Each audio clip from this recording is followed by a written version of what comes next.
అనగా ప్రభువైన మన దేవుడు తన యొద్దకు పిలిచిన వాళ్ళందరికీ ఇచ్చిండు. మీకు అంటే నా ముందు ఉన్నటువంటి మీకు, మీ పిల్లలకు, అంటే రాబోయే తరాలకు. ఇక ఈ తరము రాబోయే తరం అని ఎందుకు బాబు? దేవుడు ఏ దేశంలో ఏ తరములోనైనా ఎంతమందిని తన వద్దకు పిలిచాడో వాళ్ళందరికీ చెందును. ఏ వాగ్దానం? మీరు మారు మనసు పొంది యేసుక్రీస్తు నామమున బాప్తిస్మం పొందితే పరిశుద్ధాత్మను వరం మీరు గ్యారంటీగా పొందుతారు. ఈ వాగ్దానం మీకు చెందుతుంది, రాబోయే తరాలకు చెందుతుంది, అన్ని దేశాల్లోనూ దేవుడు పిలిచే వాళ్ళందరికీ చెందుతుంది. దేవునికి స్తోత్రం కలుగును గాక. హల్లెలూయా. యేసయ్య కాలం మొదలుకొని ఇప్పటిదాకా అందరి పట్ల దేవుని చిత్తం ఒకటి. అందరూ ఏకంగా ఉండాలి, అందరూ పరిశుద్ధులు కావాలి, అందరూ సత్యంలోనే ప్రతిష్ఠింపబడాలి. ఇది సాధ్యమా అని నాకు ఇక్కడ అసలు సంగతి మొదలవుతుంది. సాధ్యమేనా? ఏమండి? అందరూ సత్యంలోకి రావాలి, అందరూ ఒకే బోధలోకి రావాలంటే ఇది సాధ్యమా? దేవుని కార్యాలు ఆశ్చర్యకరములు, ఆయన ఆలోచనలు అతి గంభీరములు, ఆయన మార్గములు అడుగుజాడలు పట్టణ శక్యములు. ఆయన చాలా విచిత్రమైన దేవుడు అండి. దేవుని ఎరుగుతున్నాను. లోకం మునిగిపోతుందని మనం కంగారు పడి పరుగులు ఎడుతుంటే దేవుడు చిద్విలాసంగా నవ్వుతూ ఉంటాడు. నవ్వుతూ పరిగెత్తండి, నాకు తెలుసు ఇలా జరుగుతుందని తెలుసు. ఇందులో గుండానే నేను ఒక వధువు సంఘాన్ని కట్టుకున్నాను. ఆయన ఘటన సమర్థుడు. దేవునికి ఎప్పుడు హై బీపీలు లో బీపీలు ఉండదు. అంతమేమై ఉండబోచున్నదో ఆరంభము నుండి ఎరిగిన వాడు. దేవునికి స్తోత్రం కలుగునుగా. ఆయన చెప్పాడు అందరూ ఏకమై ఉండాలి, సత్యంలో ఉండాలి. ఇది సాధ్యమేనా? చర్చ్ ఆఫ్ సౌత్ ఇండియా బోధ ఒకటి. వాళ్ళేమో చిలకరిస్తారు, లూథరన్ వాళ్ళు చిలకరిస్తారు, బాప్టిస్ట్ వాళ్ళు ముంచడం బాప్టిస్టులు ఇస్తారు. ఒకడేమో ఎంత ముంచినా తీర్చినా లాభం లేదు, అన్ని భాషలు రావాల్సింది, అప్పటిదాకా పరలోకం ఉండదు అంటారు. గీషలు ఎక్కడికి బాబు, ఎప్పుడు ఆగిపోయినాయి. భాషలు మాట్లాడితే నీకు దెయ్యం పట్టిందన్నమాట. భాషలు మాట్లాడితే గ్యారంటీగా నరకానికి వెళ్తావు అంటాడు ఆయన. భాషలు రాలేదు కనుక నరకానికి వెళ్తావు అంటాడు. నీవు నరకానికి వెళ్తావు అని వీళ్ళు తిట్టుకుంటుంటే ఇంకొకటి వస్తాడు, పిచ్చోళ్ళారా భాషలు ఏంటరా, ముందు శనివారం ప్రార్థన చేయడం నేర్చుకోండి, అప్పటిదాకా మీకు రక్షణ లేదంటాడు. వీళ్ళందరూ కలిసి ఏకమై ఉండవలెనని యేసయ్య ప్రార్థన చేశాడు. ఇది సాధ్యమా అని అడిగాను. నేను ఇంకో ప్రశ్న అడుగుతాను. యేసే అడిగిన తరువాత తండ్రి అయిన దేవుడు ఇవ్వకుండా ఉంటాడా? తండ్రి అయిన దేవుడు సర్వశక్తివంతుడేనా కాదా? తండ్రి అయిన దేవునికి చేతకాని పని ఏమైనా ఉందా? మరి యేసయ్య అడిగిన తర్వాత తండ్రి అయిన దేవుడు ఇవ్వకుండా ఉంటాడా? కనుక ఇది సాధ్యమా కాదా అనే ప్రశ్నకు మీరు ఇంకో ప్రశ్నతోనే సమాధానం చెప్పొచ్చు.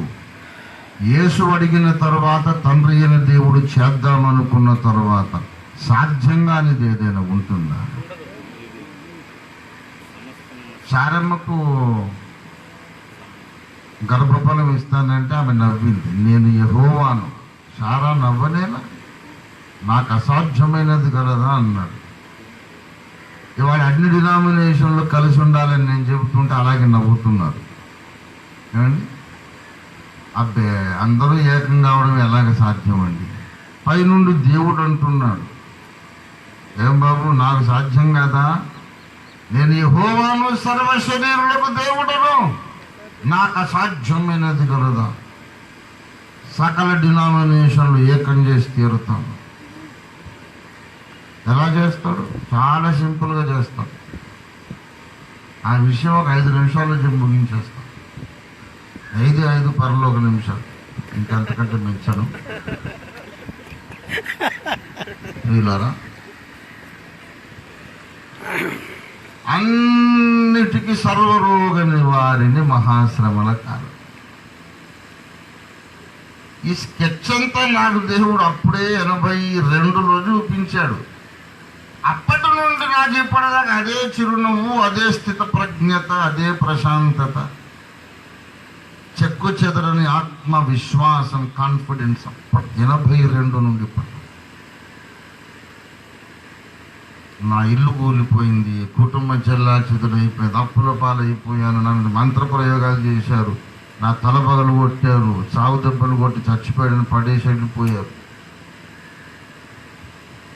ఇంటర్నేషనల్గా నన్ను బదనాం చేశారు, అపనిందల పాలు చేశారు. అట్లాగే చిద్విలాసంగా నవ్వుతాను అభయహస్తం పెట్టి. ఎందుకు తెలుసా? స్కెచ్ మొత్తం తెలుసు నాకు. ఇన్ని నిందలు వచ్చినా, ఇబ్బందులు వచ్చినా, ఇంతమంది విమర్శిస్తున్నా చెక్కు చెదరకుండా ఉంటారు ఏమిటండి? కాస్త టెన్షన్ పడొచ్చుగా మా కోసమైనా అన్నోళ్ళు కూడా ఉన్నారు. అంటే రంజిత్ టెన్షన్ పడడు, టెన్షన్ పెడతాడు, బీపీ తెచ్చుకోడు, బీపీ పెడతాడు అందరికీ.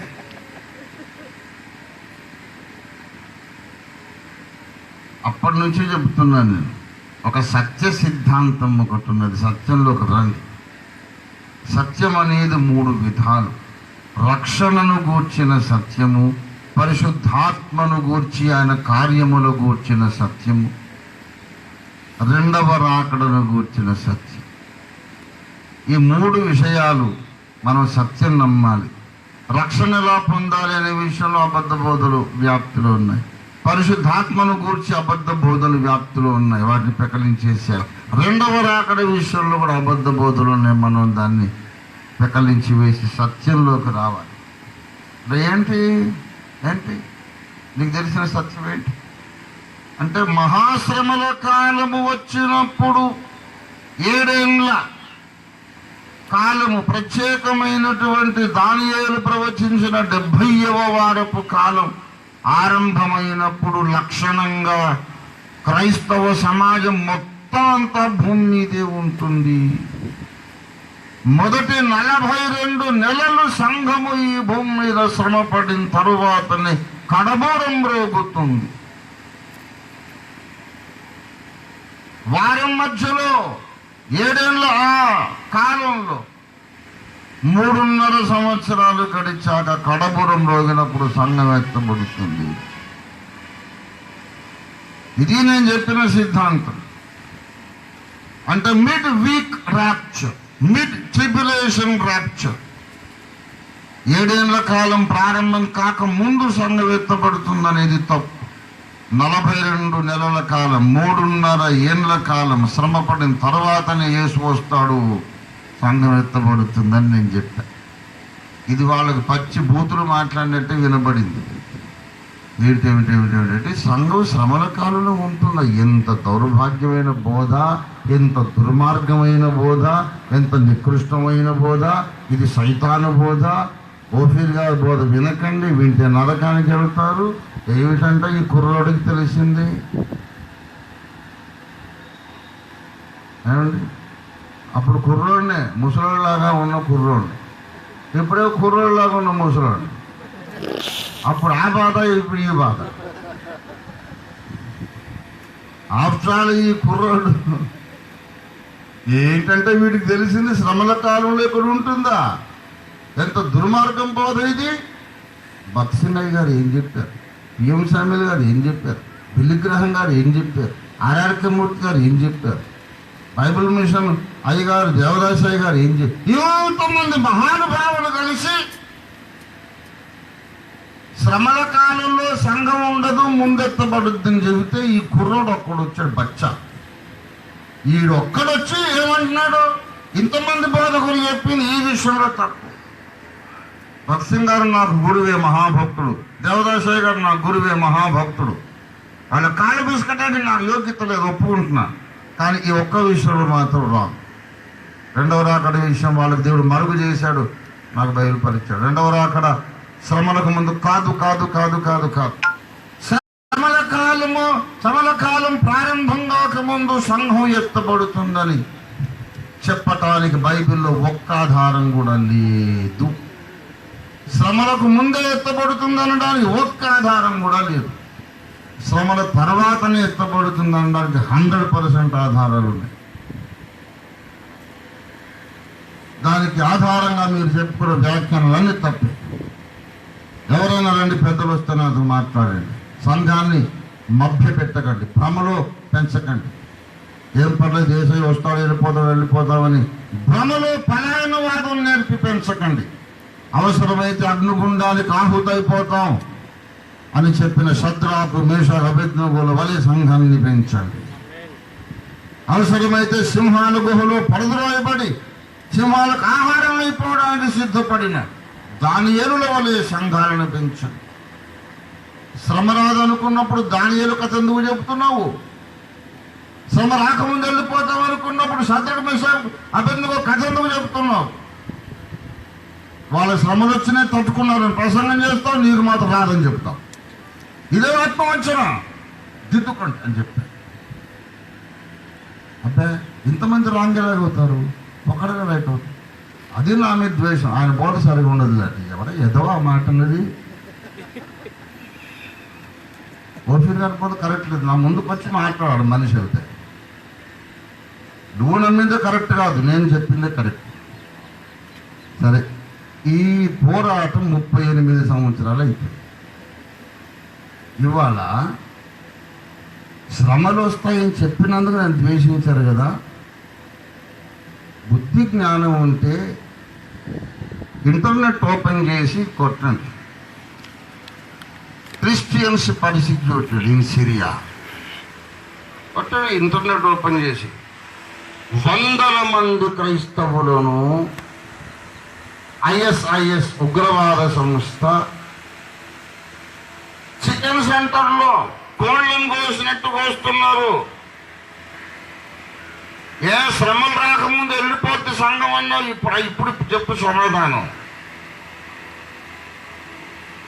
వందల మంది క్రైస్తవులను పెడెక్కలు విరిచి తీసుకొస్తున్నారు, మోకరింపజేస్తున్నారు.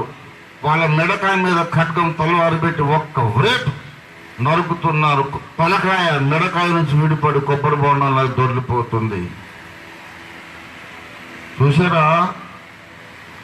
ఏ శ్రమలు రావన్నాడు ఆ బుద్ధిహీనుడు. తీసుకురండి, ఏంటో ఇది కాదు శ్రమల కాలం, ఇంకా ఎక్కువ అవుతుంది. శ్రమల కాలము యొక్క ఛాయలు ప్రారంభమైంది. అతి త్వరలోనే ప్రపంచమంతా ఒక్క ప్రభుత్వం వస్తుంది. ఆ ప్రభుత్వానికి ప్రపంచ రాజు ఎవడో తెలుసా? ప్రపంచ రాజు ఎవడో తెలుసా? ఏ దేశంలోనైతే క్రైస్తవులను కోళ్ళను కోసినట్టు కోస్తున్నారో ఆ సిరియా రాజే ప్రపంచ రాజు అవుతాడని నేను ఎప్పుడో చెప్పాను, 34 ఏళ్ల కింద చెప్పాను. అప్పుడు తెలియలేదు, కళ్ళకు పొరలు కమ్మినాయి. ఇంత మహానుభావులు చెప్పింది తప్పంటాడేమిటి అని మొండి మూర్ఖంగా మాట్లాడారు. సరే, ఇప్పటికి ఇంకా నేను బ్రతికే ఉన్నా, బాగున్నాను. ఏదైతే జరుగుతుందని నేను చెప్పానో కళ్ళ ముందు జరుగుతుంది. ఇప్పుడు వాళ్ళని నరికి, తలకాయలు నరికి దాన్ని వీడియో తీసి ఇంటర్నెట్లో అప్లోడ్ చేశారు. ఎప్పుడైనా బుద్ధి రావాలా?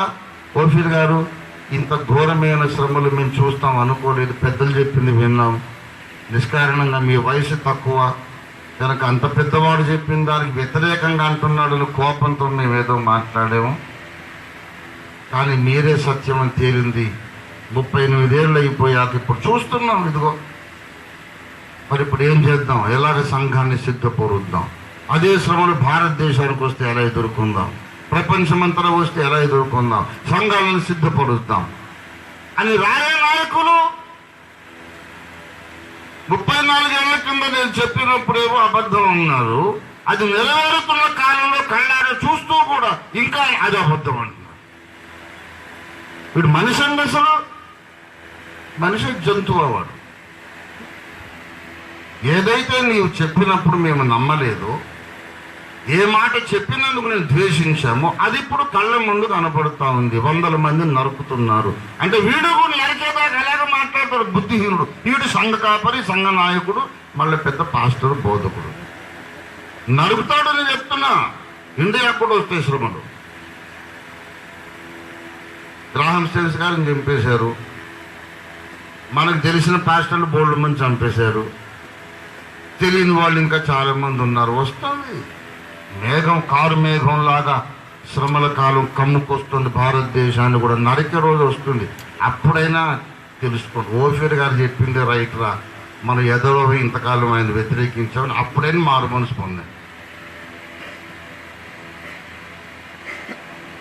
శ్రమకాలము రాబోతుందని నేను చెప్పాను కాబట్టి, అదే సత్యం అని ఇప్పుడు తేలింది కాబట్టి, మిగతా దుర్బోధలు కూడా ఆటోమేటిక్గా చచ్చినట్టు సెట్ అయ్యే కాలం వచ్చింది. దేవునికి స్తోత్రం కలుగును గాక. ఎందుకో తెలుసా?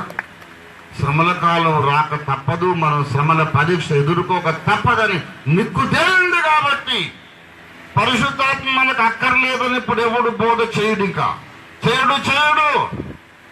ఇంత ఘోరమైన పరిస్థితి ఎదుర్కోవడానికి మానవ శక్తి చాలదు, మానవ జ్ఞానం చాలదు. హతసాక్షిగా మరణించాల్సిన పరిస్థితి కనుక నీకు వస్తే, ఆ పరిస్థితి వచ్చేటప్పుడు నీకున్న మనోనిబ్బరం చాలదు, నీకు పరిశుద్ధాత్మ శక్తి రావాలి. దేవుని స్తోత్రం కలుగును గాక. పరిశుద్ధాత్మ శక్తి ఉంటేనే, అభిషిక్తురాలి అయితేనే అబద్ధ క్రీస్తు సైనికుల ఖడ్గానికి నీ మెడకాయ అప్పగించగలుగుతాం. స్టెఫను పరిశుద్ధాత్మ పూర్ణుడై సువార్త ప్రకటించాడు. రాళ్ళు కొట్టి చంపుతూ ఉంటే, అమ్మో నాయనో బాబోయ్ నన్ను కొట్టకండి గావు కేకలు పెట్టలేదు, సాగు దెబ్బలు కొడుతున్నారు, నెత్తురొడుతున్నాయి గాయాలు. ఆకాశము తెరువబడుటయు, నేను మనుష్య కుమారుడు తండ్రి కుడి పార్శ్వమును నిలబడి ఉండుట నేను చూచుచున్నానని పరలోక దర్శనం చూస్తూ ప్రాణాలు వదిలేశాడు. అటువంటి ధన్యకరమైన హతసాక్షి మరణం నీకు రావాలంటే పరిశుద్ధాత్మ అభిషేకం కావాలి. ఆత్మాభిషేకానికి విరోధంగా మాట్లాడిన డినామినేషన్లు మొత్తం మారు మనసు పొంది, కనిపెట్టు కూటాలు పొంది పరిశుద్ధాత్మను పొందాల్సిన రోజులు వచ్చినాయి. లేకపోతే ఎలా ఎదుర్కొంటావు నువ్వు అబద్ధ క్రీస్తు సైనికుల తల్వార్లు? పరిశుద్ధాత్మను పొందండి, లేకపోతే మీకు శక్తి ఉండదు. పరిశుద్ధాత్మ మీ మీదకి వచ్చినప్పుడు మీరు శక్తి పొందుదురు. ఆత్మ మీ మీదకి రానప్పుడు శక్తి పొందరు, శక్తిహీనంగా ఉంటారు. దానియేలు వలె ప్రార్థన చేయాలంటే మనకు పరిశుద్ధాత్మ శక్తి కావాలి. శత్రుఘ్న మేషక్ అబేద్నెగోల వలె ప్రాణాలకు తెగించి అగ్నిగుండంలో అడుగు పెట్టాలంటే మనకు పరిశుద్ధాత్మ అభిషేకం కావాలి. ఆ శ్రమల కాలంలో మన ప్రార్థన జీవితం కాపాడుకోవాలంటే పరిశుద్ధాత్మ సహాయం కావాలి. ఆ శ్రమల కాలంలో 666 ముద్ర వేయించుకోలేదు కనుక మనకు రేషన్ కార్డు ఇవ్వరు, ఇంట్లో తిండి గింజలు ఉండవు.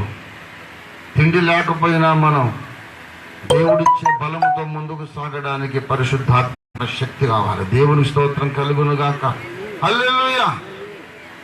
ఒకవైపు వాడు వచ్చేసి నరకడం మొదలు పెట్టాక పరిశుద్ధాత్మతో ఎవడు అనడండి. అందరూ కనిపెట్టి పరిశుద్ధాత్మ పొందుతారు.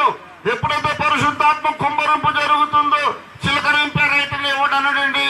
కళ్ళు తెరుచుకుంటే అన్నయ్య నాకు బాప్తిసం ఇవ్వండి అంటారు. మొత్తం సిద్ధాంతాలు మొత్తం సెట్లౌట్ అయిపోతాయి. సిద్ధాంతాలు మొత్తం చక్క చేయబడే కాలం ఎప్పుడంటే రంజిత్ ఓఫీర్ బోధే సత్యబోధని దేవుడు నిరూపించే కాలం. చచ్చినట్టు మొత్తం క్రైస్తవులు రంజిత్ ఓఫీర్ లీడర్షిప్ కిందకి వస్తారు. చచ్చినట్టు వస్తారు, లేకపోతే చచ్చూరుకుంటారు.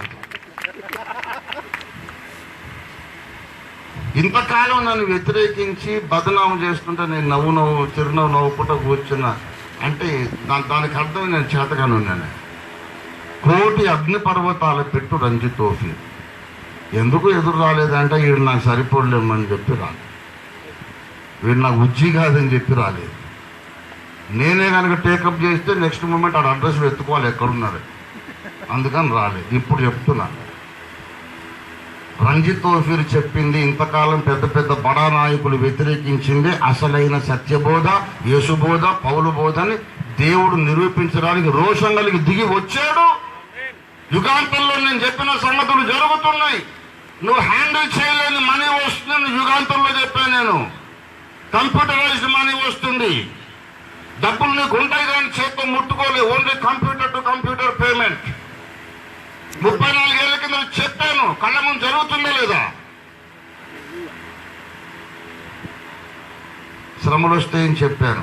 ప్రపంచ ఆర్థిక వ్యవస్థ అంతా గవర్నమెంట్ గుప్పిట్టుకోకపోతుందని చెప్పాను. వన్ వరల్డ్ గవర్నమెంట్ వస్తుందని చెప్పాను. తూచా తప్పకుండా అన్ని నెరవేరుతుంటే ఇంకా ఆయన దుర్బోధ అన్నవాడు ఎంత పెద్ద విధవండి వాడు. మారు మనసు పొందండి. ఆ మాట నువ్వు వాడొచ్చా అంటే తోమలేదు, ఇంకా సంతోషపడు.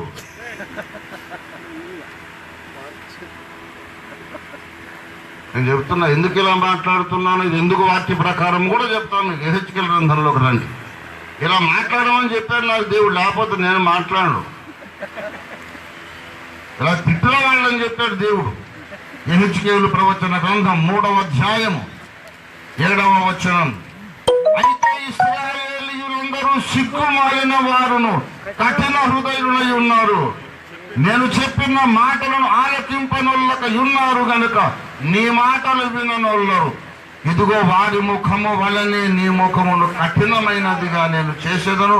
వారి నుదురు వలనే నీ నుదురును కఠినమైనదిగా చేసేదను. నీ నుదురు చెకుముక్కి రాతి కంటే కఠినముగా ఉండు వజ్రము వలె చేసేదను. అది ఇప్పుడు నాకు జరిగింది. అనవసరంగా పెట్టుకో. నేను ఇంకో లోకానికి చెందినవాడిని. కోపంగా చూస్తే అయిపోతారు జనాలు. 6 సంవత్సరాలకు రక్షణ పొంది 10 సంవత్సరాల సమయంలో పరిశుద్ధాత్మను పొంది దేవుని చేత చెక్కబడి అరణ్యములో బాప్తిస్మమిచ్చి యోహానులాగా మలచబడినటువంటి దీర్ఘదర్శిని నేను ఎవరిని ఏం అడగల. సత్యంలో ప్రతిష్ఠింపబడమని చెప్పాను. నాకు ఎవడే రూపాయి ఇవ్వక్కర్లేదు బాబు, అన్నమే తిన్నాను. నాకు నువ్వు ఇచ్చే రూపాయి ఎందుకు? సత్యము తెలియదు కాబట్టి నాకు తెలియదు, వాడికి ఎందుకు తెలియాలని కడుపుమంట పెట్టుకొని నన్ను వ్యతిరేకిస్తారు.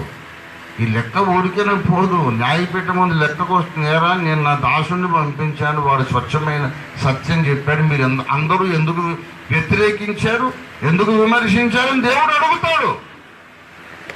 అంటే పెద్ద పెద్ద బోధకులందరూ అట్లా చెప్పలేదు నాయన, ఇది చిన్నోడు కదా అని వ్యతిరేకించారు అని ఆ ఎర్రమరు సమాధానాలు చెప్తే దేవుడు ఒప్పుకోడు. ఎవడో పెద్దోడు, నాకన్నా పెద్దోడు అంట. ఎవడో పెద్దోడు చెప్పాడేమో తీసుకురా, ఇప్పుడు నాకన్నా పెద్దోడా అంటే ఇంత సీరియస్ అనుకోలేదు స్వామి. ఎందుకు అనుకోలేదు?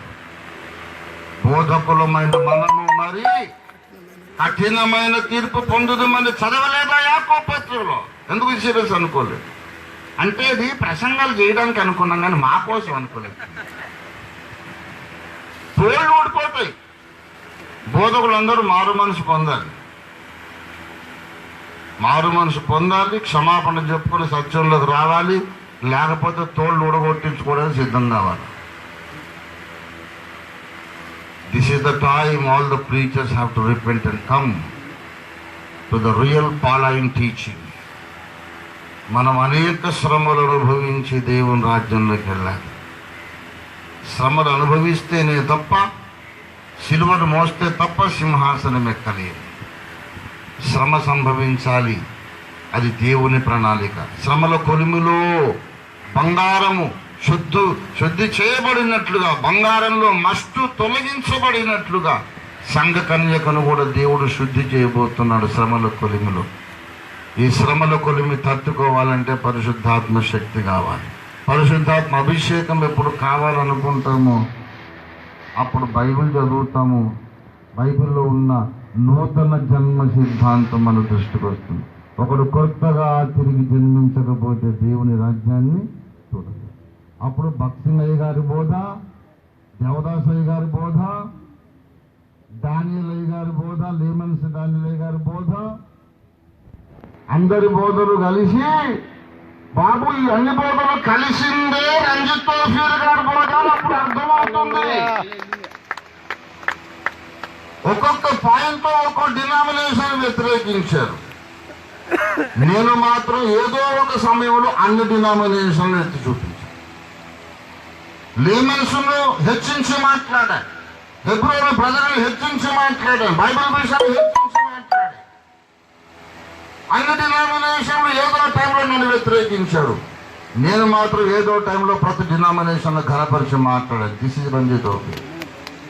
దేవుడు అడుగుతాడు, ఏం బాబు ఆ అబ్బాయిని మీరు ఎందుకు వ్యతిరేకించారు, మిమ్మల్ని ఎంత ఘనపరిచి మాట్లాడాడు అంటే ఘనపరిచాడు. కానీ మరి రెండో రాకడ విషయం మాకు ఒప్పుకుంటే నువ్వు అంత సమర్థుడిగా సర్వజ్ఞుడిగా నీకు అన్నీ తెలుసా, నీకు తెలియదేది లేదు. నన్ను అడిగాడు ఒక ఆయన, మీరు ఎలాగా రెండో రాకడ విషయంలో ఇంత మొండిగా మాట్లాడుతున్నారు, ఇప్పుడు 10 ఏళ్ళే మీరు తప్పు చెప్పుండొచ్చు కదా అన్నాడు.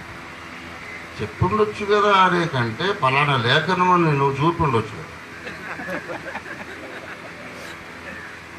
సరే నేను